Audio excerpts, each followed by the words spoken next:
Black Hat Methoden. Was diese sind und warum du diese unbedingt vermeiden solltest, erfährst du nach dem Intro.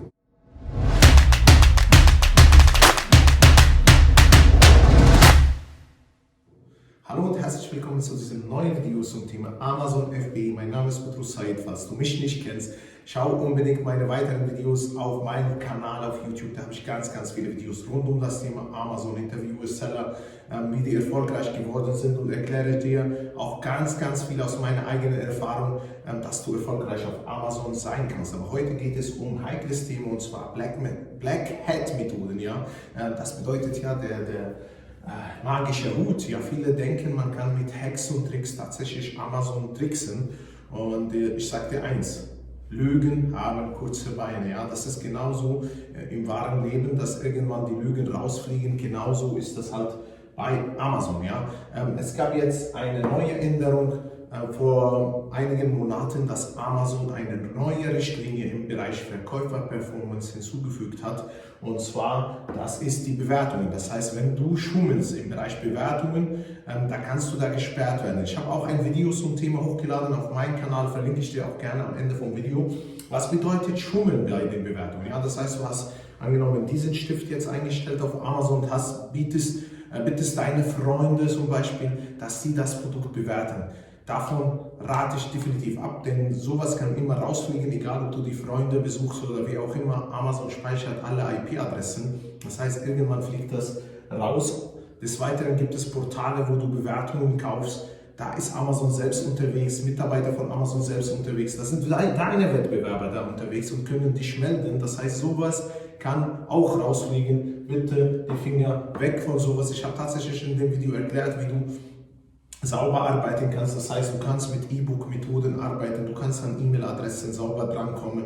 Das erkläre ich alles in meinem Kurs, aber auch ganz viele Videos auf YouTube, wie du tatsächlich das kostenlos machen kannst. Ja? Das heißt, du musst nicht schummeln und an Bewertungen dran zu kommen, was du zum Beispiel machen kannst. Sage ich dir ganz einfach: legst du einen Flyer zu den Bestellungen oder zu den Artikeln, die du zu FBA sendest oder zu deinen Produkten, und erklärst du dem Kunden, wie er dich bewerten kann und was er tun sollte, sollte er nicht zufrieden sein. Das darfst du. Du darfst ihm nicht schreiben, ja, geben Sie mir 5 Sterne, das ist verboten, aber du darfst ihm erklären, wie er dich bewerten kann, und wenn er nicht zufrieden ist, dass er dich kontaktieren kann. Denn Amazon möchte ja tatsächlich die Kunden zufriedenstellen, und das ist eine zufriedenstellende, sag ich mal, Maßnahme. So, das zum Thema Bewertungen. So, jetzt springen wir mal direkt hier zu künstlichen Bestellungen. Was meine ich überhaupt mit künstlichen Bestellungen? Tatsächlich ist das so, wir haben jetzt einen Test in unserer Facebook-Gruppe Amazon Champions FBA gemacht, und da habe ich noch einen weiteren Test mit den Mitgliedern gemacht, indem wir ein Produkt 30 Mal Minimum in eine Buybox, in die Buybox hinzugefügt haben. Ja, dieser Mythos kommt aus USA, dass zum Beispiel es ausreichend ist, wenn du die Kunden bittest oder verschiedene Accounts bittest, das Produkt hinzuzufügen in die Buybox, dass dein Ranking steigt. Gott sei Dank ist dieser Hack oder sage ich mal dieses Problem von Amazon behoben. Das heißt, das hat überhaupt keine Wirkung. Denn viele behaupten, das hat noch eine Wirkung. Da war ein Counter, das heißt, Amazon hat hier gezählt, wie viele Leute fügen sie diesen Artikel in die Buybox. Und das hat als Verkauf so sage ich mal gegolten. Ja, aber heute ist das leider nicht, was heißt leider, Gott sei Dank nicht der Fall, denn Chinesen haben das ausgenutzt. Das heißt, das brauchst du ja gar nicht zu tun, funktioniert nicht. Und falls Amazon dich erwischt, hat das auch böse Folgen, dass du künstliche Bestellungen generierst oder bittest Leute, dass sie einfach sowas für dich machen. So, die andere Sache hier, ganz heikel, so vielleicht hörst du das zum ersten Mal. Ich war vor 2 Jahren in China und ich wollte ganz viele E-Commerce-Leute treffen, und da war ich tatsächlich in einem Gebäude, und dieses Gebäude hat über 1000 Mitarbeiter. Die haben alle Unteraccounts auf Amazon. Ja? Das heißt, das ist ein Konzern, hat ganz viele Accounts auf Amazon, und die machen ganz heikle Sachen, und ich hoffe, dass dieses Video auch die Mitarbeiter von Amazon, von Verkäuferperformance erreicht, dass sie einfach das mal checken, was diese Leute da machen. So, was machen die zum Beispiel? Dranhängen. Ja? Die haben einen Bot installiert, und sagen, okay, wenn die deutschen Händler schlafen, zum Beispiel ab 21 Uhr, hängen wir uns an ihre Produkte. Das machen die verkaufen über die Nacht.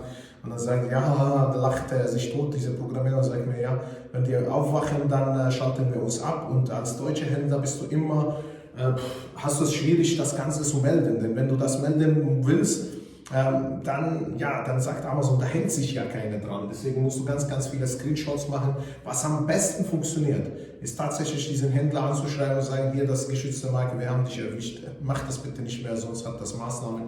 Das funktioniert am besten. Das meine ich mit dranhängen. Und gibt es schon krasse Methoden, was die da machen. Und zwar, ich nenne das mal Mehrfach-Accounts. Ja? Mehrfach-Accounts, was meine ich damit? Also was ein chinesischer Händler macht, das darfst du natürlich nicht machen. Wir kommen noch zum Thema gleich, warum du manchmal als Kunde viele Pakete gratis bekommst. Das erkläre ich dir gleich.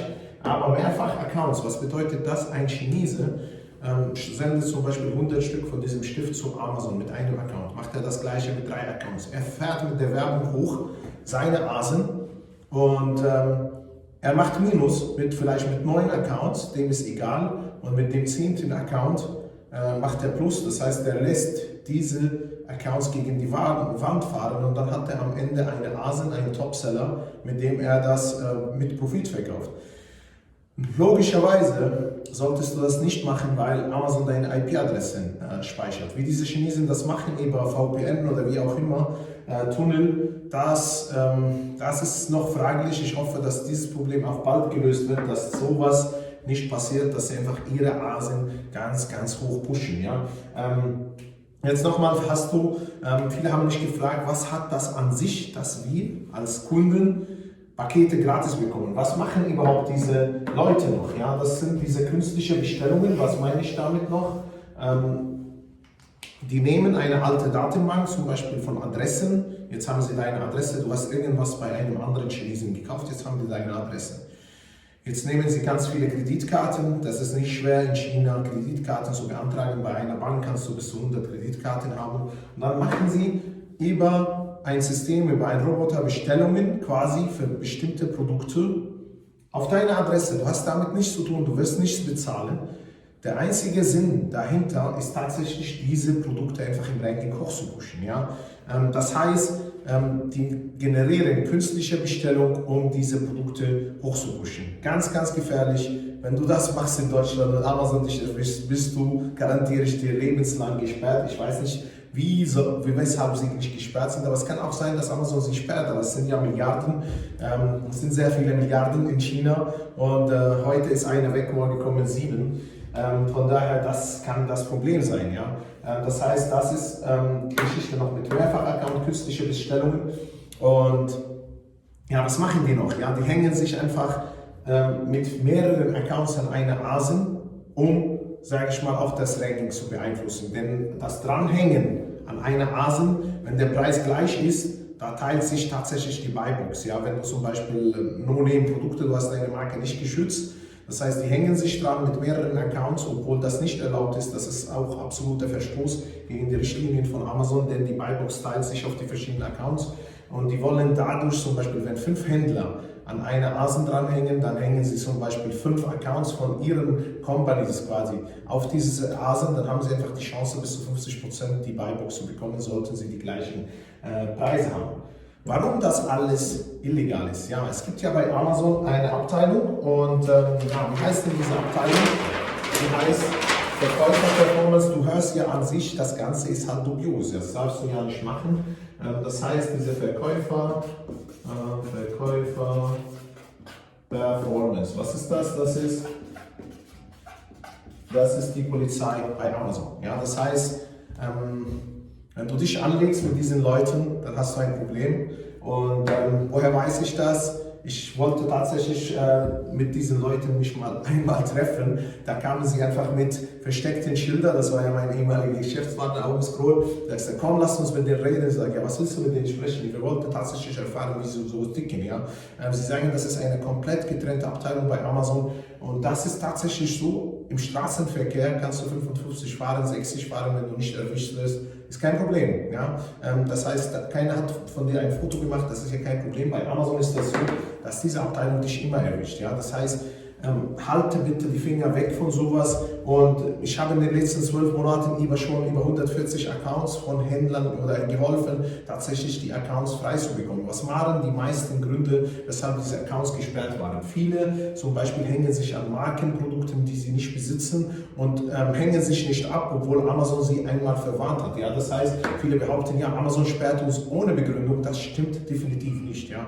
Da ist immer etwas dahinter. Oder ein Händler hilft jemand, zum Beispiel einen Account anzulegen mit der gleichen IP-Adresse. Amazon sagt, okay, dieses Account wurde genau vom gleichen Rechner angelegt und vielleicht ist ein Konto gesperrt und dann bist du automatisch gesperrt. Das ist ganz, ganz gefährlich. Finger davon lassen. Auch wenn du es gut meinst, einem Händler zu helfen, wenn er gesperrt wird, wirst du auch gesperrt. Wie gesagt, Amazon speichert die IP-Adressen. Was auch ganz, ganz viel passiert ist, dass viele Leute zum Beispiel Produkte verkaufen, die einfach gegen die Richtlinien von Amazon verstoßen. Zum Beispiel, sie verkaufen CBD-Öle, obwohl Amazon sagt, das geht nicht, die verbieten das, oder sie verkaufen irgendwelche Waffenzubehör, Schlagstöcke oder irgendwas, obwohl Amazon sagt, das geht nicht, und die machen das wiederholt oder wiederholen das Ganze, und das ist auch logisch, dass Amazon sozusagen diese Abteilung von Amazon euch sperrt. Das ist logisch. Ich hoffe, ich habe jetzt alle Themen aufgedeckt, und wie gesagt, das Ganze ist heikel, solltest du unbedingt die Finger weglassen, denn das kann tatsächlich deine Existenz kosten, das kann auch die Existenz deiner Mitarbeiter kosten, solltest du Mitarbeiter haben, und Lügen fliegen sowieso früher oder später raus, und ich finde es gut, was Amazon macht.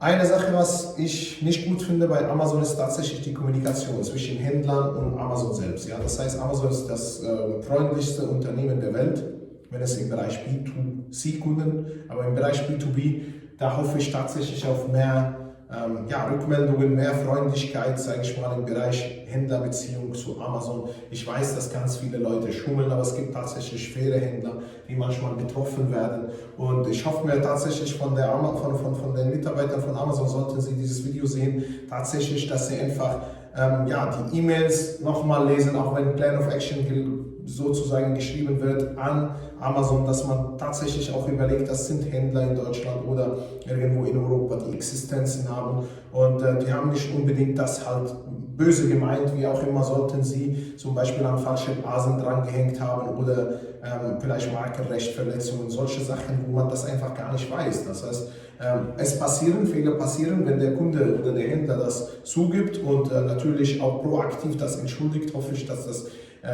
sage ich mal, klappt. Das klappt auch sehr, sehr gut. Sonst hätten wir keine 140 Accounts in den letzten Monaten, so sage ich mal, wiederhergestellt. Trotzdem finde ich die Kommunikation zäh, denn zum Beispiel hatten wir letztens einen Händler, der war 7 Wochen unbegründet, sage ich mal, aus so einem Grund, dass er jemandem geholfen hat, einen Account einzurichten, der seine Steuerdokumente nicht hochgeladen hat, war er gesperrt 7 Wochen, und das tut schon weh, ja. Und wie gesagt, ihr als Händler, haltet euch sauber, bleibt sauber, dann passiert euch nicht. In diesem Sinne, gute Umsätze, gute Gewinne vor allem. Abonniere meinen Kanal, schau die weiteren Videos und bis dahin.